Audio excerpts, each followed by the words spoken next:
السلام علیکم ګرانو پښتنو. امید لرم چې تاسو ټول بخیر روغ او جوړ یئ. ملګرو، نن بیا هم یوې نوې طریقې سره درته حاضر شوی یم. هیله ده چې دغه طریقه مو خوښه شي او ګټه ترې واخلئ. ملګرو، نن طریقه په دې ډول ده چې څنګه کولی شو موږ خپل پاینر ماسټر کارډ چې ده هغه اکټیو کړو، یعنې فعال یې کړو. نن راځم تاسو ته دا طریقه ښیم چې تاسو هم خپل پاینر ماسټر کارډ که چیرې ترلاسه کړی وي هغه به اکټیو کوئ، تر څو چې تاسو خپل پاینر ماسټر کارډ اکټیو نه کړئ له هغه څخه هیڅ ګټه نشئ اخیستلی. نو د دې لپاره به تاسو راسئ یو براوزر ته. کله چې براوزر ته راغلی دلته به دوستانو تاسو سرچ کړئ my account .pioneer.com. دا به دوستانو تاسو سرچ کړئ او بیا به لږ انتظار ورته وباسئ.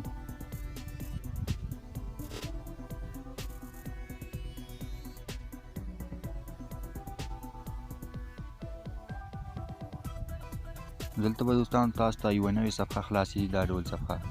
دلته به دوستانو تاسو خپل جیمیل او پاسورډ ورکړئ. په هغه جیمیل باندې تاسو پاینر ماسټر کارډ جوړ کړی ده او پاسورډ هم باید تاسو دلته ورکړئ او بیا به په ساین ان باندې کلیک وکړئ.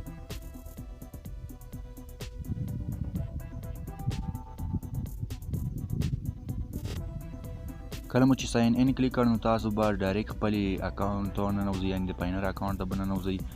نو تاسو بیا دلته داسې یوه صفحه خلاصه شي. کله چې تاسو داسې صفحه خلاصه شوه نو تاسو به راسئ مستقیما دلته یې لیکلي دي منیج، په دې باندې به تاسو کلیک وکړئ. کله مو چې دا کلیک کړ نو تاسو به دلته بیا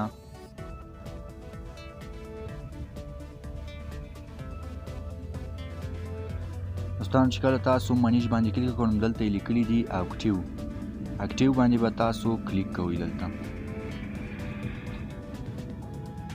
کله مو چې اکټیو کلیک کړئ نو دلته پورته خانه کې دوستانو تاسو ته وایي چې تاسو د خپل کارډ 14 رقمي شمیره چې کومه ده تاسو کارډ باندې به لیکل شوي وي هغه به دلته داخل کړئ. زه هم دلته هغه شمیره ور داخلومه.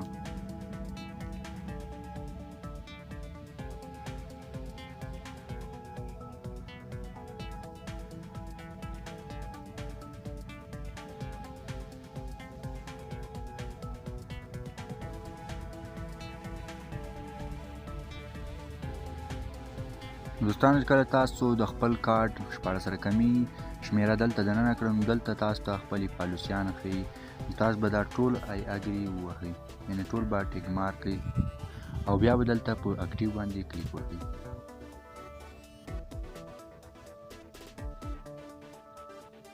کله مو چې اکټیو کلیک کړئ نو دلته تاسو ته وویلي چې کارډ اکټیو سکسسفولي، یعنې تاسو بریالیتوب سره خپل کارډ اکټیو کړو. دلته یو بل هم تاسو ته وایي وي سینټ یو ایمیل with link access your pin, the link will expire in 30 minutes.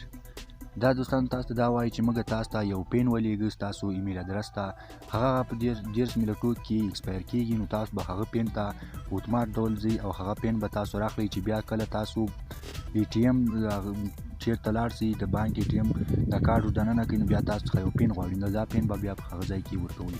نو زه هم راځم او خپل پین غواړم چې ترلاسه کړم او ویې ګورم. دا پین به دوستانو تاسو یادوئ تر څو تاسو څخه دا باید هیر نه شي، بیا تاسو ته ډېر غټ مشکل جوړېږي او تاسو کارډ بیا له منځه ځي، ځکه تاسو ګټه بیا نه شئ ترې اخیستی.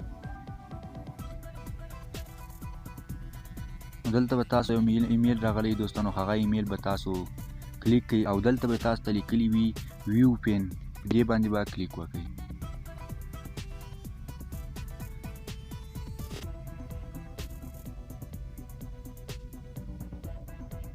کله مو چې ویو پین کلیک کړ نو تاسو ته بیا یوه صفحه راشي.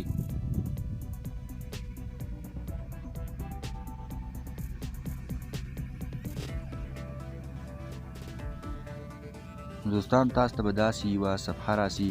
دلته به بیا هم تاسو ته لاندې لیکلي ویو پین، په دې باندې بیا هم تاسو کلیک وکړئ او دلته به ستاسو هغه پین ښکاره شي کوم چې تاسو دا د پاینر کارډ لخوا درکړل شو. دا پین به تاسو بیا په کوم چې د ای ټي ایم هغه کې به ورکوئ او بیا به دې څخه تاسو ګټه اخلئ.